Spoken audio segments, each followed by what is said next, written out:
एक गांव रहा, इमाम साहब रहें तो पूरा गांव इमाम साहब के चंदा दे, खाना खवावे, इफ्तारी भेजे। और एक घर वो गांव में ऐसा रहा है कि वो घर वाला कबहू न इमाम के दावत लिहिस, न अफ्तारी दिहिस, न चंदे दिहिस। इमामो साहब जान गए कि गांव में अगर कोई दुश्मन है हमारा तो फलनवा है। अल्लाह मर्दी इमाम साहब एक दिन नसीर पढ़ाए आंगन में टहरत रहे तो वही घर से जौने घर से कबहू कुछ नहीं आवा, वही घर से एक छोट लड़का मिट्टी का कूंडा, मिट्टी कूंडा जाने हो ना, बड़ा था प्याला, सर पर रखे हो, कपड़ा ढके हो, मस्जिद की तरफ चला हो छोटा लड़का। मौली साहब जाने की लागत है आज ही घर से कुछ मिला है कहा। जैसे वो आवा उठा कूंडा रखे, मौली साहब पलथी मार के बैठे, उका निकारिन कागज हटाइन तो देखें पूरा कूंडा खीर से भरा। तब मौलवी चौंके, कहीं यार ये घर से ज़िंदगी में कभू अफ्तारी तक नहीं आई, अब आज पूरा कूंडा खीर भर के आवा है। तो मौलवी कहे लागे लड़कवा से कि आए रे तोरे महतारी का अगर हमरे खातिर खीरे पठवे के रहे तो कोनो पियाली में पठाई दिए होत, कोनो पलियट में पठाई दिए होत, ये पूरा कूंडा भर के काहे पठाई से कहा भैंसा वैसा हुई कहा। तो छोट लड़का रहा सही सही बताए, इसके मौली साहब ऐसा है कि अम्मा हमार खीर बना के रखीन और चली गई पानी ले, अत्ते में यह कुतौआ व मुडार के खाए लाग। तो अब्बा लाठी लेके अम्मा पर जुटे, कहीं अरे खीर कुत्ता खाए ली, इसको खाई रे। तो अम्मी कहीं घबराओ ना, मस्जिद में पठे दे, मौली साहब खाए ले। जब मौलवी सुनिन तो उठाए के कूंडा फेंकिन, कहीं ला हौल वला कुव्वता इल्ला बिल्ला, ला हौल वला कुव्वता इल्ला बिल्ला। तो लड़का रोवे लाग। तो मौलवी डांटे ने, बे रोता क्यों है? तो लड़का के मौली साहब कूंडा फोड़ डाले हो, हमारा अम्मा यही में यह कूड़ा फेंकत रहा है, कूड़ा किमा फेंकी है।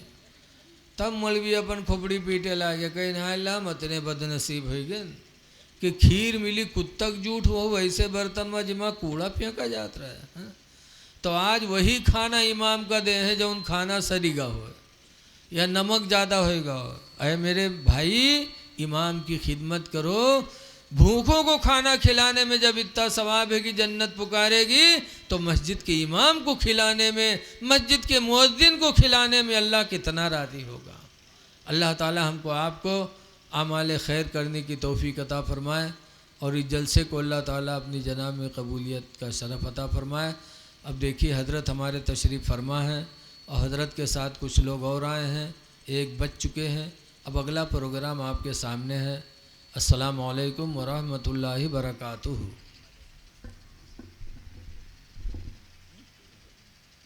ऐसे सुन लो, दुनिया में 4 इमाम गुजरे हैं, बड़े बड़े इमाम। उन्हीं में एक इमाम अहमद बिन हम्बल हैं। इमाम अहमद बिन हम्बल रज़ी अल्लाह ताला अन्हु कहा करते थे कि हुब्बिब इलैया मिनद दुनिया सलास, दुनिया की 3 चीज़ें मुझे बड़ी पसंद हैं। नंबर 1 पर कहते थे मुजाविरत रौज़ति रसूलिल्लाह, रसूलुल्लाह सल्लल्लाहु अलैहि वसल्लम के रोज़े का मुजाविर बन जाऊँ, ये मुझे बहुत पसंद है। सरकार के रोज़े की मुजाविरी मिल जाए। और कहते थे वताज़ीम अहले इतरतिही, रसूलुल्लाह सल्लल्लाहु अलैहि वसल्लम के घर वालों की ताज़ीम, ये मुझे बहुत पसंद है। ये इमाम अहमद बिन हम्बल का अक़ीदा है, उनका अमल। तो सरकार के घर का कोई फ़र्द आ जाए और उसकी ताज़ीम कर लो तो दुनिया भी कामयाब, आखिरत भी कामयाब।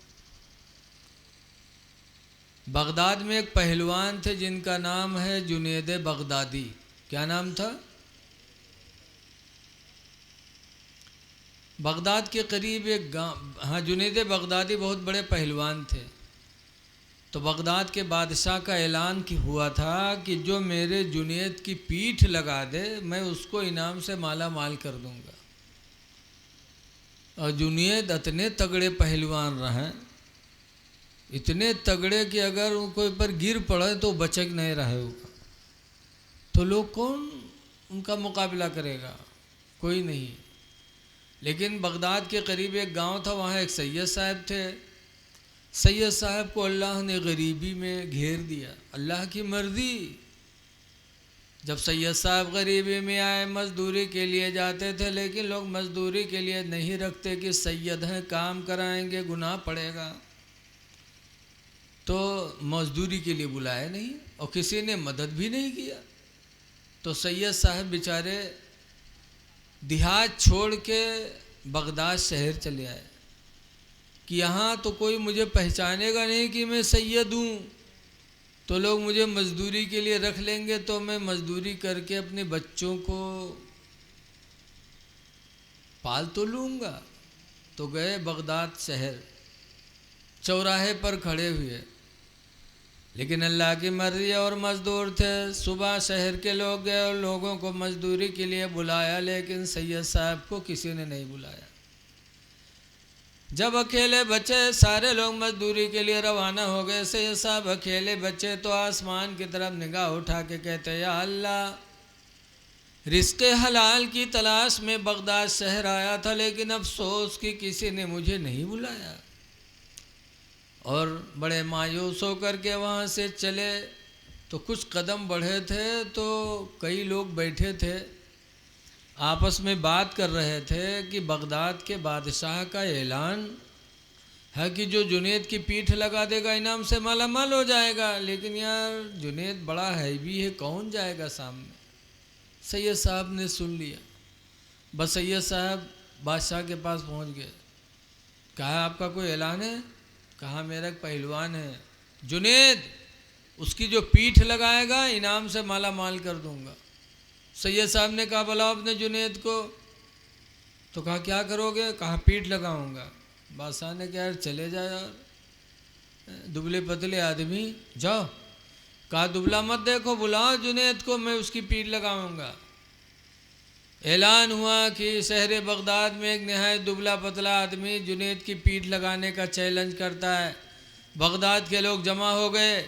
जब जमा हो गए तो मैदान में सैयद साहब भी उतरे और जुनैद बगदादी आए, हाथी की तरह झूमते झामते। जब करीब में सैयद साहब पहुँचे, तब सैयद साहब ने जुनैद से कहा था, जुनैद मैं तुम्हारे नबी की औलाद हूँ, बच्चे मेरे फाका करते हैं, शहर बगदाद आया था कि रोज़ी कमा के बच्चों के लिए इंतज़ाम करूँगा खाने का, लेकिन अफसोस कि किसी ने मुझे बुलाया नहीं, मैं तुम्हारे नबी की औलाद हूँ, मुझे पीठ लगा लेने दो ताकि इनाम लेकर के अपने बच्चों के लिए रोज़ी का इंतज़ाम करूँ। अब मजमा था बहुत बड़ा, लेकिन दूर दूर था, वहाँ कहाँ सल्लाह होता, कहाँ बात होता, कोई पता। तो सैयद साहब को जुनैद ने कहा था, जुनैद सैयद साहब तुम मेरे सीने पे हाथ मारो, मैं नीचे चित हो जाऊँगा। सैयद साहब ने ऐसे हाथ मारा, जुनैद बगदादी चित, सैयद साहब ऊपर। बादशाह को ताज्जुब हुआ, अरे एक दुबले आदमी ने आके जुनैद को पटक दिया। बादशाह ने कहा दूसरी बार कुश्ती होगी। जब दूसरी बार लगे तो जुनैद बगदादी ने इशारा किया कि सैयद साहब आते आते मेरे कमर में हाथ डालना और धक्का देना, मैं चित हो जाऊंगा। फिर सैयद साहब पहुँचो, कमर में हाथ डाल के जो धक्का मारा, जुनैद बगदादी चित, सैयद साहब ऊपर। बादशाह ने सैयद साहब को बुला करके इनाम व इकराम से माला माल कर दिया। खुशी खुशी बगदाद से रवाना हो गए। तब जुनैद बगदादी को बुलाया और बुलाने के बाद बादशाह ने कहा, जुनैद तुम्हारी पहलवानी पर तो मुझे नाज था और एक दुबले पतले आदमी को नहीं पटक सके। तब जुनैद ने कहा था कि मैं जुनैद हूँ, जुनैद मैं सिम्र नहीं हूँ। वो सिम्र बदनसीब था जो करबला में हुसैन के सीने पे बैठा था। मैं सिम्र नहीं हूँ, मैं जुनैद हूँ। वो सैयद थे और मैं सैयद के सीने पे बैठूँ। खुदा वो मेरे नसीब में दिन न लाए। वो सिम्र के नसीब की बात थी, बदनसीब था। मैं जुनैद हूँ, सिम्र नहीं हूँ कि सैयद के सीने पे बैठूँ। बादशाह चुप हो गया। रवायतों में आता है कि जुनैद बगदादी गए, रात में जब सोए तो ख्वाब में रसूलुल्लाह सल्लल्लाहु अलैहि वसल्लम तशरीफ़ लाए और सरकार ने आके जुनैद की पेशानी पे हाथ रखा, कहा जुनैद तुमने मेरी एक औलाद की इज्जत की है, अल्लाह दोनों जहान में तुम्हें इसकी इज्जत अता करेगा। तो बगदाद में जुनैद बगदादी लेटे थे पहलवान बन के, और जब सुबह उठे तो अल्लाह के वली बन कर के उठे। अल्लाह ताला ने उन्हें एक सैयद की तादीम की वजह से विलायत अता फरमा दिया। तो ये हमारे आपके बीच में हज़रत तशरीफ़ लाए, ये हमारे आपकी खुशनसीबी है। बहरहाल मैंने कुरान की एक आयत पढ़ी थी, मुख्तसर तौर पे सुन लो चूँकि हज़रत बैठे हैं। अल्लाह फरमाता वला तमूतुन्ना इल्ला व अंतुम मुस्लिमून, हरगिज़ हरगिज़ तुम न मरो मगर मुसलमान बन के मरो, मुसलमान बन जाओ। और मुसलमान की पहली पहचान है कि चेहरे पे उसके दाढ़ी हो। मुसलमानों ही से मेरे नबी ने कहा था कुस्सुस शवारिब, ऐ लोगों मोछों को कतरवा डालो, वअफुल्लुहा और दाढ़ी को लंबी कर लो, बढ़ा लो, व खालिफुल मुशरिकीन और मुशरिकीन की मुखालिफत करो।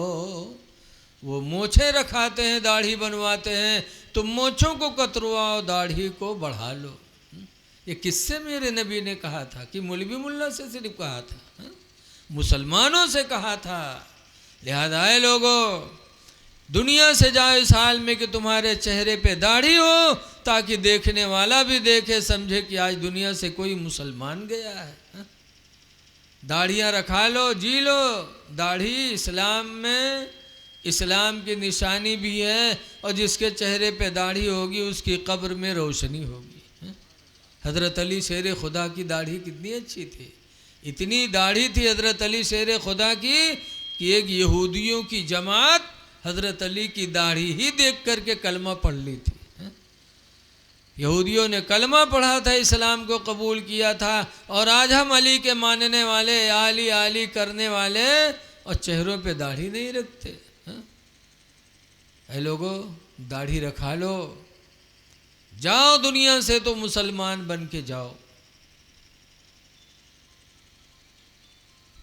इसमें बहुत से लोग बम्बई जाते होंगे, बम्बई में मेमनों के बच्चों को देखा होगा, आते हैं मस्जिद में नमाज़ पढ़ने, मेमन के बच्चे कारोबार करते हैं, दुकान करते हैं, और लेकिन जब नमाज़ पढ़ने आते हैं तो देखा जाता उनकी दाढ़ी पूरी पूरी है, जुब्बा पहन के आते हैं, टोपी लगा के, लगता है कि कोई आलिम दीन आए हैं। दौलत का शुमार नहीं, लेकिन फिर भी वो दीनदार बन के जीते हैं। और आज हमारे तुम्हारे पास कितनी दौलत है, फिर आज हमारे चेहरे पे दाढ़ी नहीं और हइयो है तो खसखसी है। ये खसखसी से काम नहीं चलेगा। इमाम आदम अबू हनीफा रहमतुल्लाह अलैह के नज़दीक कम से कम दाढ़ी का एक मुश्त होना ज़रूरी है। मुसलमान की पहचान है दाढ़ी। दाढ़ी कब्र में रोशनी का सहारा है, लेकिन आज हम लोगों के दिल इतने ढीठ हो गए कि कब्र से भी डरते नहीं। एक बुढ़वा रहा है बीमार भवा, तो के लड़का का घेरे बैठे, अब्बा ये बात अब्बा वो बात, अत्ते माँ बुढ़वा कहते भैया रे भी हम बचबई ना। तो कहीं तब तो कहीं जो हम मर जेबे तो हमरे कफन में पुरान कपड़ा लगायो। लड़को कहीं अब्बा यूँ कहाँ हो सकत है, तुम हमरे लिए घर बनवाए, बिहाव शादी की हो, पढ़ाई लिखाए हो, मर जे हो तो हम लोग कफन में पुरान कपड़ा देवे। गाँव वाले कहा कहीं अब्बा, तो बुढ़वा कहते गाँव वाले चक्कर में पड़ के सारे हमका फंसाए दे हो रे। कहीं का है, कहीं रे पुरान कपड़ा में लपेट के रखो कब्र में, ताकि जब हिसाब लिए ये फरिश्ते देखिए कफन पुरान, तो कहीं तो बहुत पहले मर चुका है, कहीं हिसाब होएगा वही छोड़ो, तो छोड़ छाड़ चले जाइए और नवा कपड़ा में लपेट के रखिए, जुड़ते जुट जाइए कि नहीं जुटी हैं रे। ऐसे ऐसे दलाल बुढ़वा पर है कि मरे बादो कब्र में 420 करे सोचा था, लेकिन कब्र बहुत अहम जगह है। रसूलुल्लाह सल्लल्लाहु अलैहि वसल्लम के दामाद हज़रत उस्मान गनी जब कब्रस्तान जाते तो कब्र को देख के रोते इतना रोते कि हदीस में तल्ला लिहयतो हो कि हज़रत उस्मान गनी की दाढ़ी आंसुओं से भीग जाती।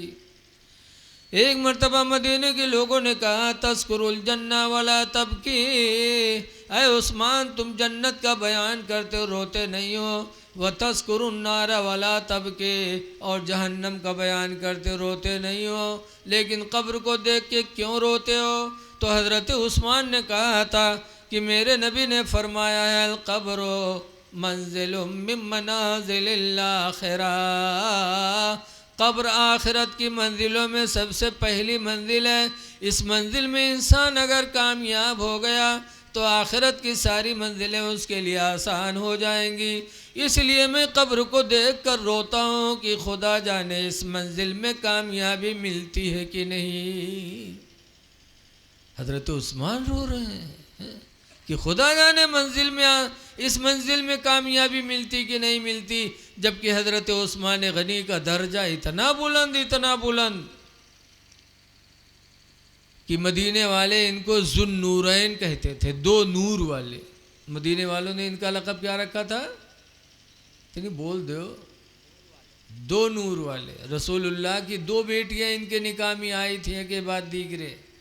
पहले रुकैया से शादी हुई, सरकार की बेटी रुकैया से उस्मान का निकाह हुआ, और रुकैया का जब इंतकाल हो गया तो सरकार की दूसरी बेटी उम्मे कुलसूम रदियल्लाहु अन्हा से शादी हुई।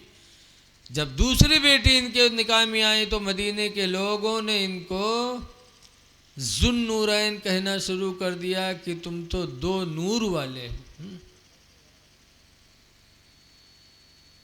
इसीलिए आला हजरत इमाम अहले सुन्नत भी फरमाते हैं कि नूर की सरकार से पाया दोशाला नूर का, नूर की सरकार से पाया दोशाला नूर का, हो मुबारक तुमको ज़ुन्नूरैन जोड़ा नूर का। ज़ुन्नूरैन इनका लक़ब है। एक दफ़ा हुज़ूर सल्लल्लाहु अलैहि वसल्लम घर में लेटे थे तो हज़रत अबू बकर मिलने गए तो सरकार लेटे थे, उंगली ऊपर चढ़ी थी, लुंगी पिंडलियाँ खुली थी। हुज़ूर लेटे रहे। थोड़ी देर बाद हज़रत उमर गए तो भी हुज़ूर लेटे रहे। थोड़ी देर बाद हज़रत उस्मान गनी गए तो हुज़ूर उठ के बैठ गए और पिंडलियों को छुपा लिया। तो हुज़ूर की बीवी हज़रत आयशा ने कहा कि या रसूल अल्लाह, मेरे अब्बा अबू बकर आए तो आप ऐसे लेटे रहे, उमर रदियल्लाहु अन्हु आए तो आप ऐसे लेटे रहे, और उस्मान आए तो आप उठ के बैठ गए। तो हुज़ूर फरमाते हैं उस्मान से मैं हया करता हूँ, क्योंकि उस्मान से जन्नत के फरिश्ते भी हया करते। इतना बड़ा दर्जा जिनसे जन्नत के फरिश्ते शर्माए, वो उस्मान कब्र को देख के रोते थे, और इतना रोते थे कि दाढ़ी भीग जाती थी। ऐ लोगों, कब्र को देख करके इंसान को आखिरत की याद करना चाहिए। इसीलिए हुजूर ने फरमाया है ज़ोरुल कबूरा, कब्रों की ज़ियारत किया करो, लिअन्नहा तुज़क्किरुल आखिरा, इसलिए कि कब्र की ज़ियारत तुमको आखिरत की याद दिलाती रहेगी। तो मरो मगर मुसलमान बन के मरो, और मुसलमान की पहचान बहुत कुछ है। हुजूर से पूछा गया अय्युल मुस्लिम खैरुन, कौन मुसलमान सबसे बेहतर है? तो मेरे नबी ने फरमाया मन सलिमल मुस्लिमून मिन लिसानिही व यदिही, कि मुसलमान तो वही बेहतर है जो अपनी ज़बान और अपने हाथ से दूसरे को महफूज रखे। अपने हाथ से किसी को तकलीफ़ ना पहुँचाओ, अपनी ज़बान से किसी को तकलीफ़ ना पहुँचाओ, तो सबसे अच्छे मुसलमान आप हैं। लेकिन देखा जाता है आज हमारी माँ बहनें जहाँ बैठी हैं बस फसल फसल दूसरे की बुराई, उके पतोइया ये मेयर है, उके बिटियावा ये मेयर है। और के बाद जब साखी शहादा होए लागे पूछी हैं लोग कि काहे कह रहा, तो कहे कोड़ियाए जी हम नहीं बोले रहन, आँखें फूट जाए हम नहीं कह रहन, कहिबो करिए और कसमों खाए ले। किसी के खिलाफ ज़बान न खोलो, किसी की बुराई न करो। कुरान करीम में है अल्लाह यग़्तब बादुकुम बादा, तुम में का कोई किसी की गीबत न करे। अयवद्दु अहदुकुम मन याकुल लहमा अखीहि मैता, क्या तुम में का कोई चाहता है कि अपने मुर्दार भाई का गोश्त खाए। कुरान कहता है गीबत न करो। ए जगह अल गीबत अशद्दु मिनज़ ज़िना, ज़िना अल गीबत अशद्दु मिनज़ ज़िना, गीबत करना चुगली खाना ज़िना से भी बुरा है। तो अपनी ज़बान को बचाओ, अल्लाह से डरो। मुसलमान सबसे बेहतर वही है जो अपनी ज़बान और अपने हाथ से दूसरे को महफूज रखे। तो जब कुरान ने कहा मरो ना मगर मुसलमान बन के मरो, और मुसलमान की पहचान है कि ज़बान से और हाथ से दूसरों को महफूज रखे। इसलिए किसी के माल पर हाथ न डालो, किसी पर हाथ न उठाओ, किसी को कत्ल न करो। कत्ल कितना बड़ा गुनाह है। हदीस पाक में ला तदखुलुल जन्नत सलासतु रिजालिन, 3 आदमी ऐसे हैं जो जन्नत में दाखिल नहीं होंगे। नंबर 1 पर हुज़ूर फरमाते अल कातिल, कत्ल करने वाला कातिल जन्नत में नहीं जाएगा। किसी को कत्ल न करो, खून न बहाओ। अल्लाह तौफीक दे तो दूसरी की जान बचा लो। कुरान में अल्लाह फरमाता मन अहयाहा, जिसने एक जान बचा लिया, फ़कान्नमा अहयन्नास जमीआ, तो गोया कि उसने एक जमात की जान बचा ली। एक जान बचाया तो उस जान से उसके बच्चे पैदा हुए, गोया कि उनको भी तुमने बचा लिया। फिर बच्चों से बच्चे पैदा हुए, फिर बच्चों से बच्चे, एक क़यामत तक के आने वाली नस्लों को तुमने एक जान बचा करके बचा लिया। इसलिए किसी पे हाथ न उठाओ, कातिल जन्नत में नहीं जाएगा। दूसरे नंबर पर वज़ानी, और ज़ना करने वाला भी जन्नत में नहीं जाएगा। और तीसरे नंबर पर फरमाया वद्दय्यूस, और दय्यूस भी जन्नत में नहीं जाएगा। पूछा गया दय्यूस कौन है, तो बताया गया दय्यूस वो इंसान है जिसकी बहन बेटी बेपर्दा घूमे, नंगे सर घूमे, बेपर्दा घूमे और उन पर वो रोक न लगाए, वो इंसान दय्यूस है। और दय्यूस जन्नत में कभी नहीं जाएगा। इसलिए लोगों अपनी बहन बेटियों को नंगे सर न घुमाओ। रसूलुल्लाह सल्लल्लाहु अलैहि वसल्लम एक दिन जा रहे थे, हातिम ताई की लड़की जा रही थी, और हातिम ताई की लड़की इस्लाम नहीं लाई थी। रसूलुल्लाह सल्लल्लाहु अलैहि वसल्लम ने जब हातिम ताई की लड़की को नंगे सर जाते हुए देखा, तो सरकार आगे बढ़ करके अपनी चादर रहमत उठा के हातिम ताई की लड़की के सर पे डाल दिया। जब हुजूर ने अपनी चादर रहमत हातिम ताई की लड़की के सर पे डाला, तब उसके दिल पे असर पड़ा। सोचने लगी कि इनका मैंने कलमा भी नहीं पढ़ा, लेकिन इनकी रहमत का यह आलम कि मुझे नंगे सर देखना गवारा न किया, चादर रहमत मेरे सर पे डाल दी। तो हातिम ताई की लड़की उसी वक्त कलमा पढ़ ली, पुकार उठी, कहने लगी मोहम्मद खुदा की कसम आपका इखलाक बता रहा है कि आपकी नबूवत और रिसालत सच्ची है। मैं कलमा पढ़ती हूँ ला इलाहा इल्लल्लाह मुहम्मदुर रसूलुल्लाह सल्लल्लाहु अलैहि वसल्लम।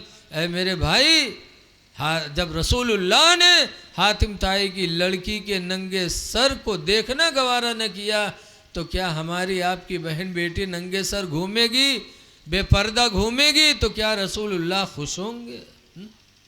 इसलिए कोशिश करो कि माँ बहन बेटियों को पर्दे में रखो।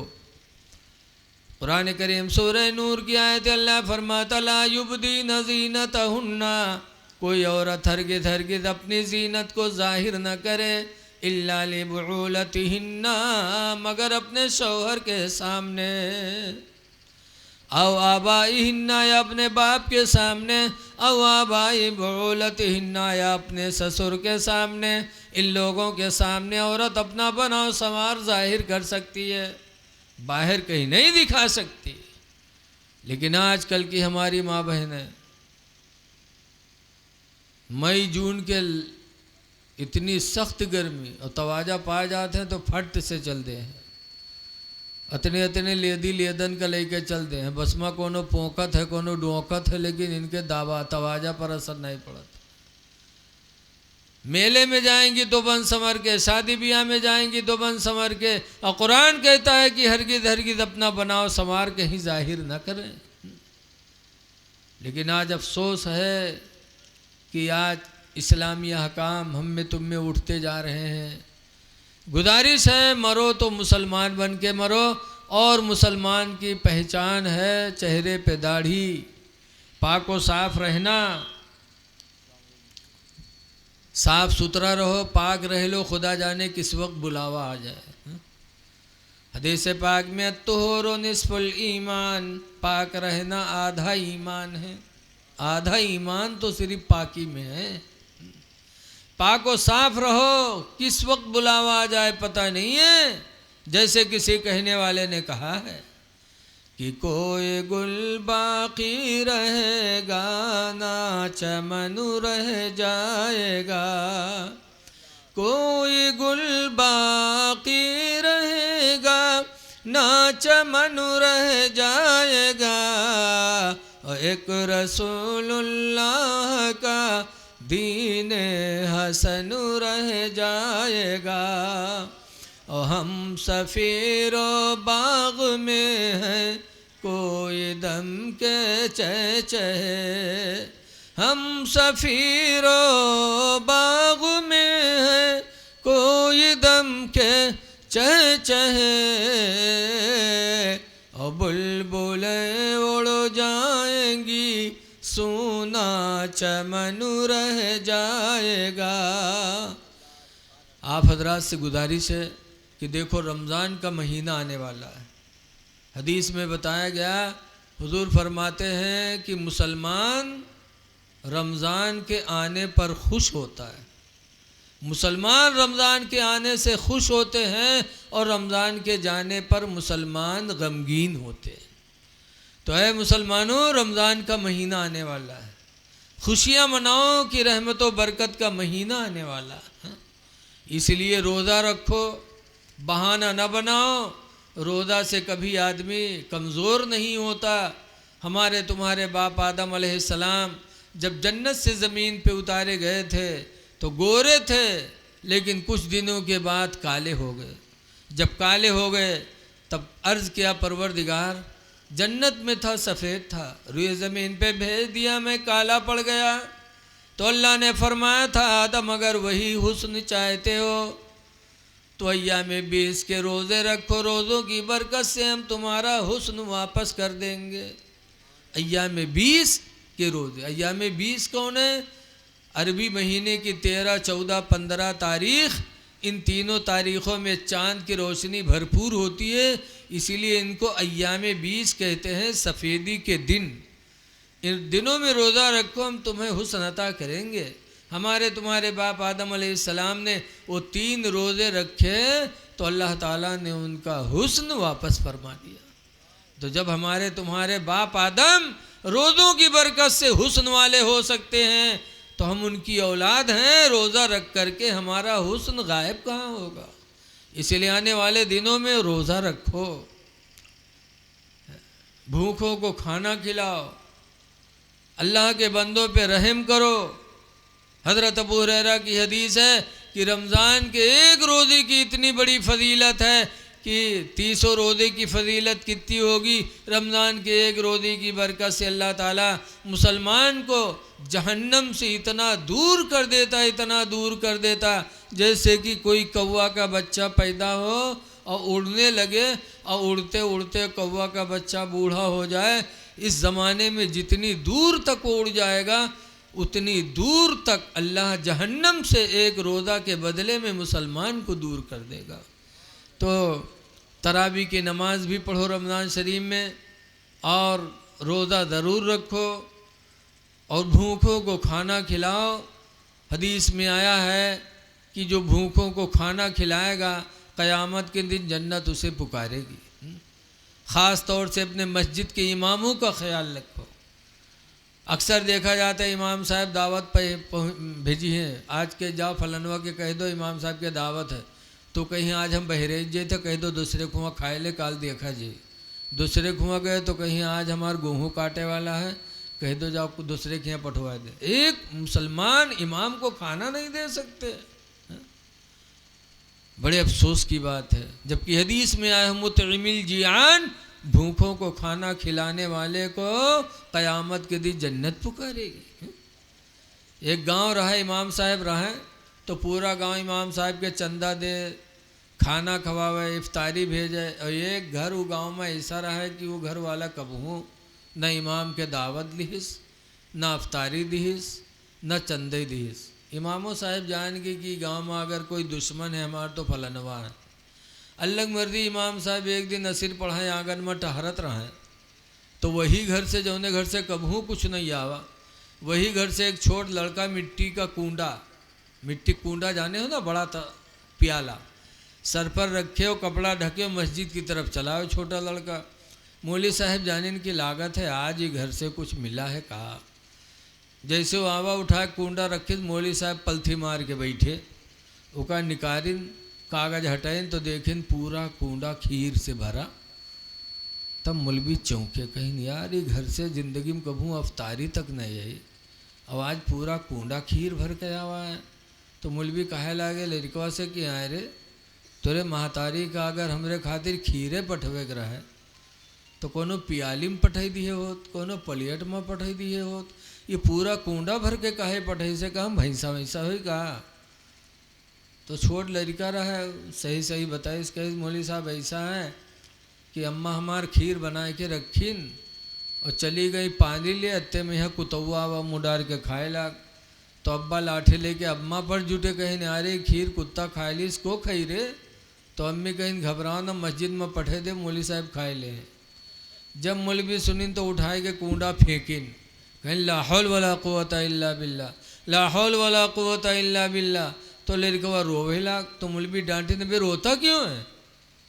तो लड़का के मौली साहब कूंडा फोड़ डाले हो, हमारा अम्मा यही में यह कूड़ा फेंकत रहा है, कूड़ा किमा फेंकी है।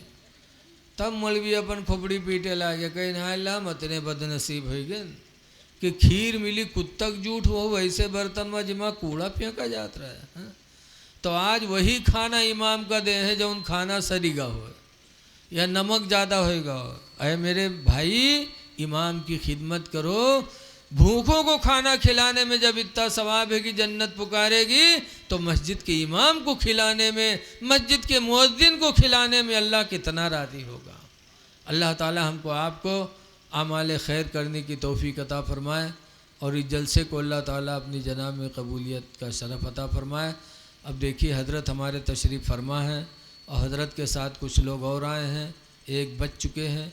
अब अगला प्रोग्राम आपके सामने है। अस्सलामु अलैकुम वरहमतुल्लाहि बरकातुहू।